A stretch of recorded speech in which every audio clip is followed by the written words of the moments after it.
नमस्कार दोस्तों, कैसे हैं आप सभी। आप सभी का स्वागत है माइंड मोड स्टडी में, जहां मेहनत भी होगी और रिजल्ट भी निकलेगा। तो तैयार हो जाओ आज की इस धमाकेदार क्लास के लिए। आज अपन देखने वाले हैं खनिज। कौन से खनिज? भारत के खनिज और ऊर्जा से अपन सेकंड टॉपिक देखने वाले हैं, पार्ट 2 का। कौन सा देखने वाले दोस्तों?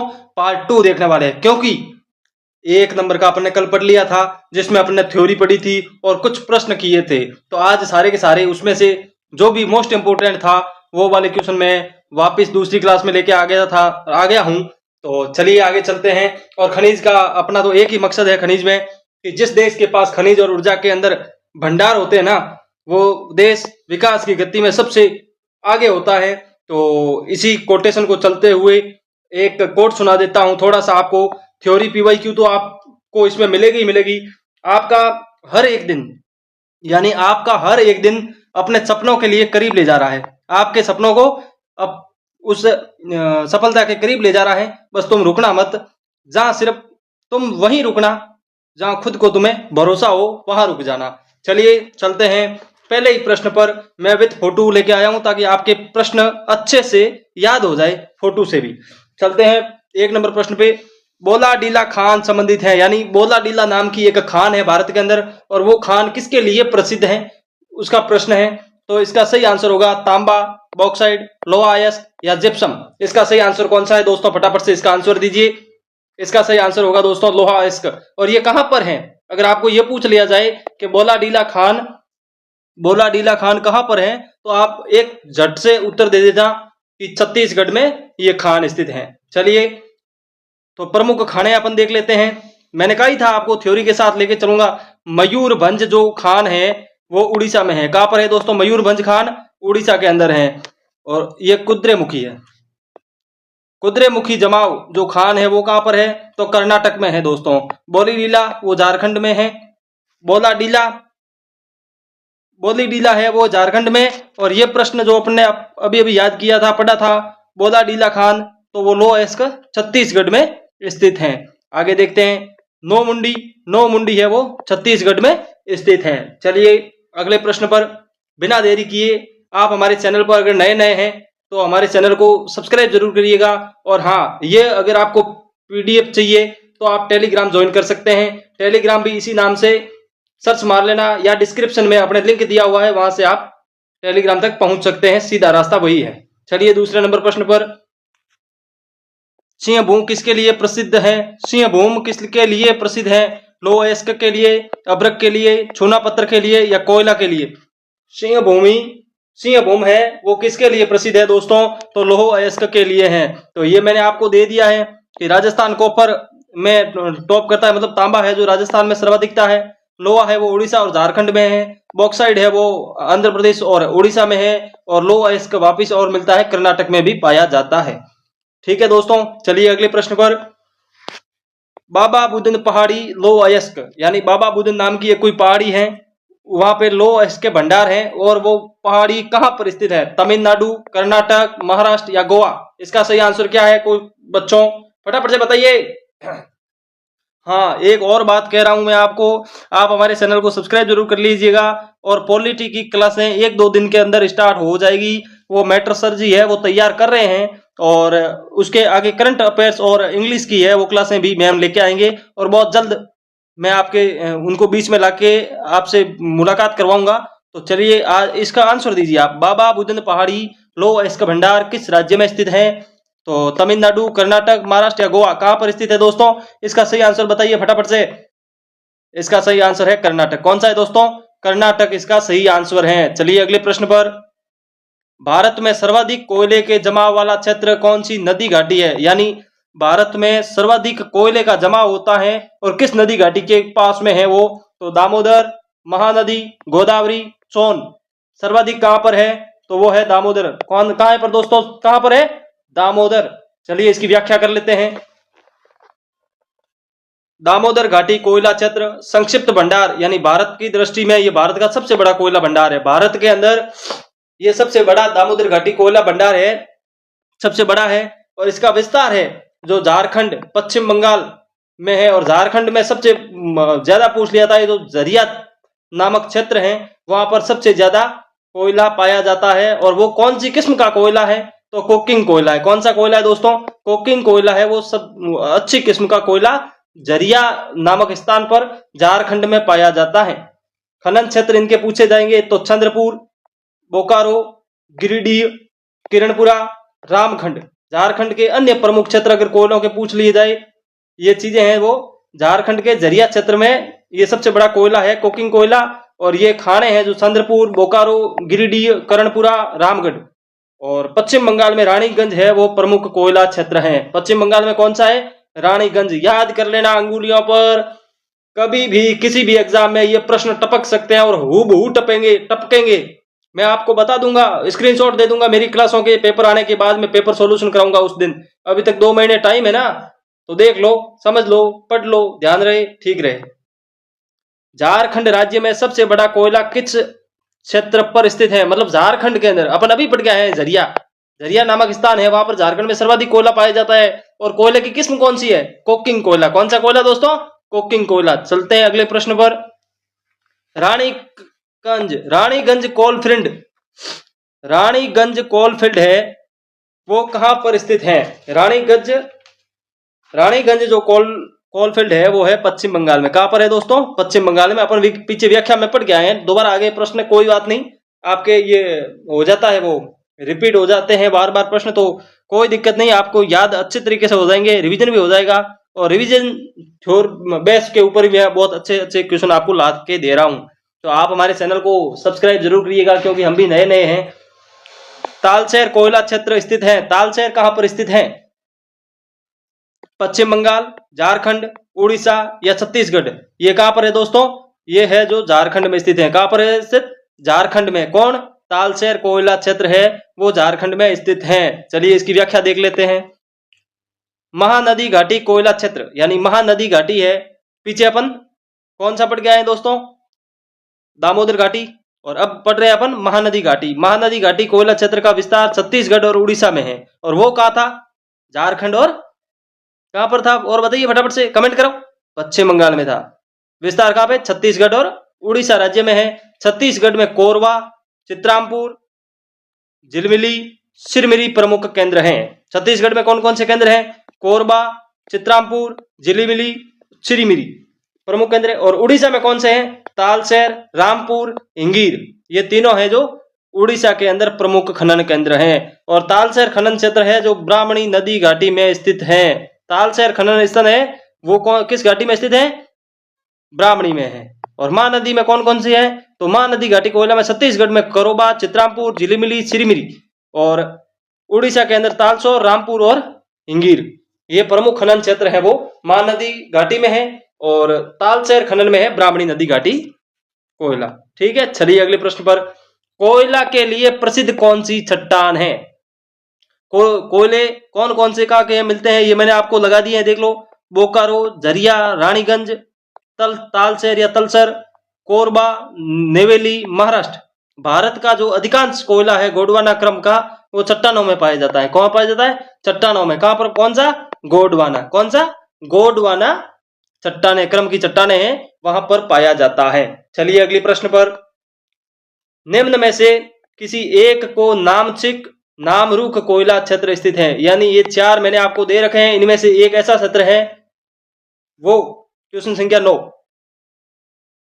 जो है वो नामचिक और नामरूख कोयला जो है वो वहां पाया जाता है। नामक कोयला है वो पाया जाता है। नामचिक और अपने है नामरूख। और दूसरा एक और है इसमें, एक और कौन सा है? डफला। कौन सा दोस्तों? डफला पहाड़ी में ये पाया जाता है। डफला पहाड़ी, डफला पहाड़ी में ये तीनों पाए जाते हैं, नामचिक, नामरूख और एक और है दोस्तों जो उसका नाम मैं आपको यहां लिख देता हूं, डिंगरोक। क्या है? डिंगरोक।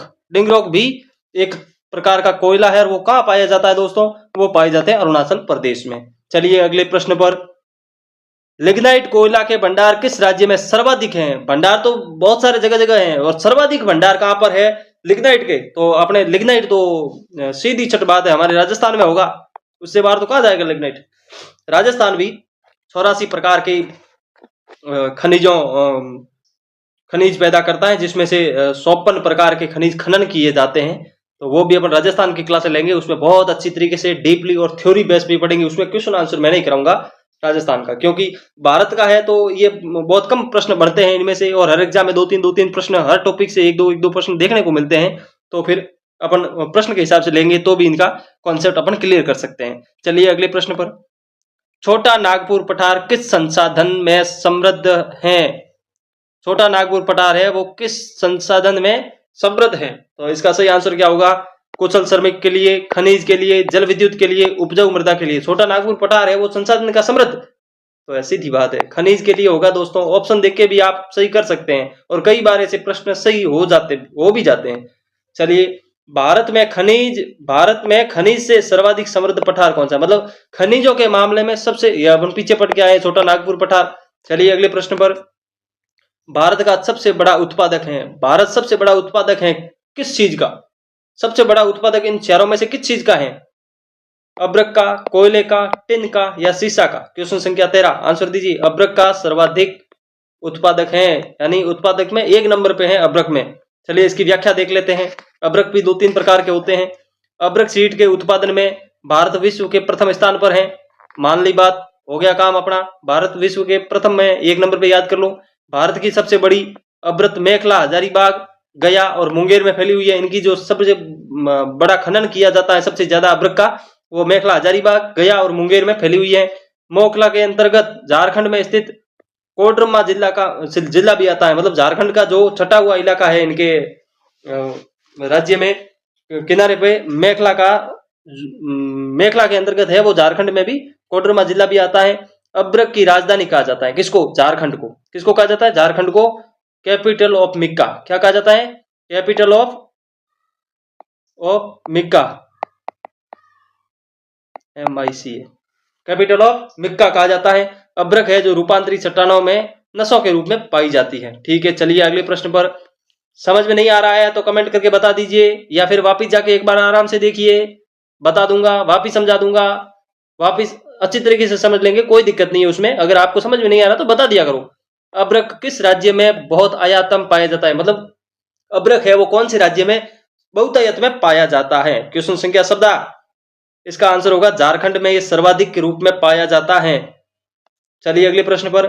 लद्दाख में पाए गए यूरेनियम का उदाहरण है, यानी यूरेनियम जो लद्दाख में पाया गया था, वर्तमान में हाल ही में पाया गया था, तो उसका उदाहरण किसके रूप में है? वास्तविक संसाधन के रूप में, संभावित संसाधन, या फिर जमा संसाधन, या स्टॉक संसाधन के रूप में?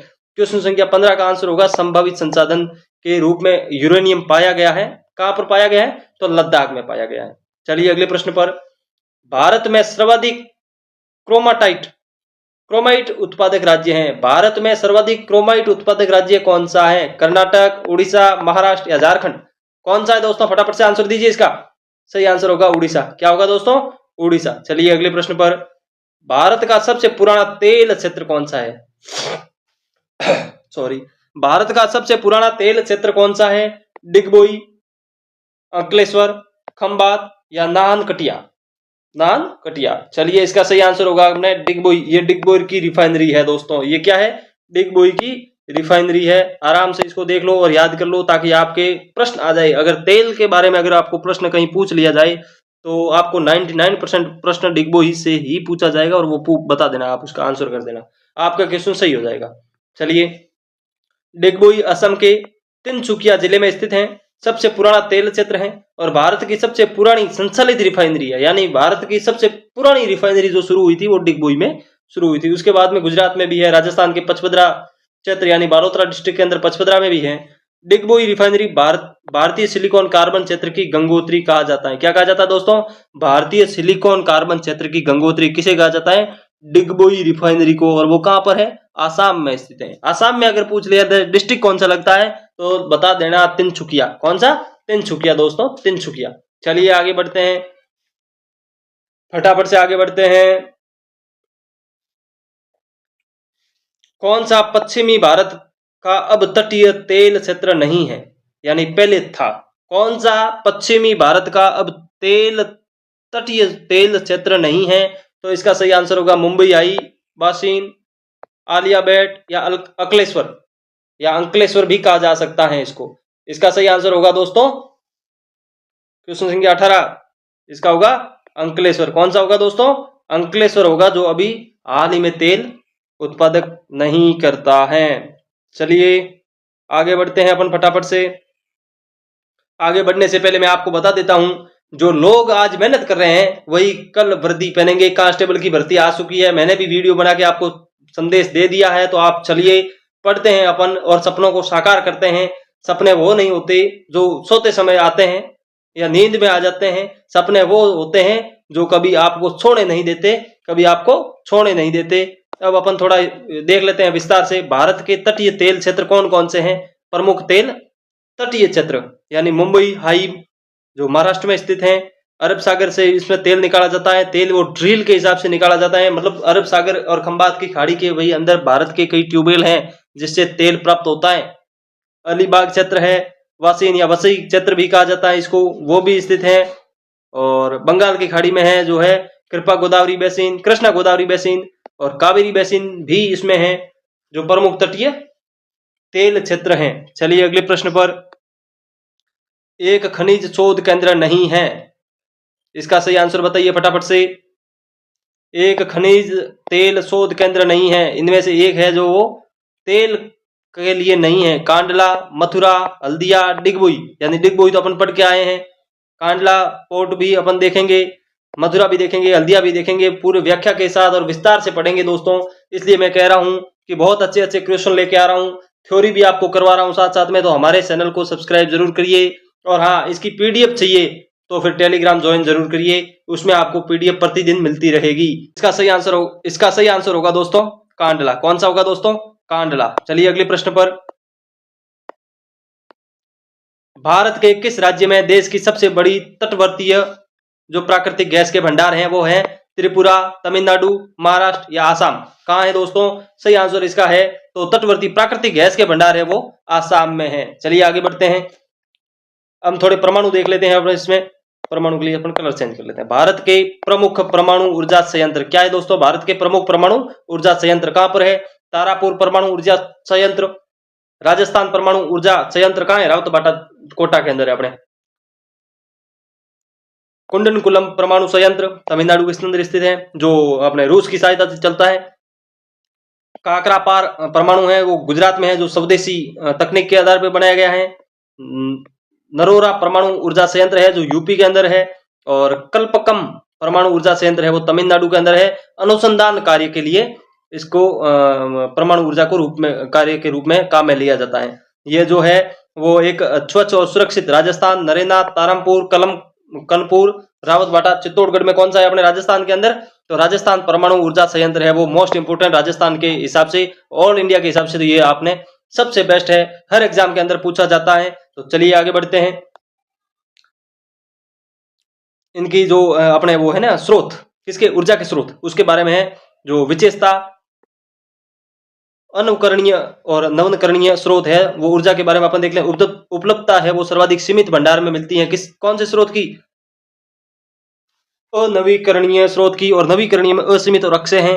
पर्यावरण में इस क्या फर्क पड़ता है इससे? अनवीकरणीय में प्रदूषण फैलाते हैं, CO2 उत्सर्जन करता है और पर्यावरण के अनुकूल में यह प्रदूषण मुक्त होता है। नवीनीकरणीय, जो अनवीनीकरणीय और नवीनीकरणीय अगर आपको समझ में नहीं आया हुआ है तो कल वाली क्लास में हमने बेस्ट तरीके से समझाया है, तो आप वहां पे जाके समझ सकते हैं। इनकी लागत है, प्रारंभिक लागत कम और संचालन महंगा होता है।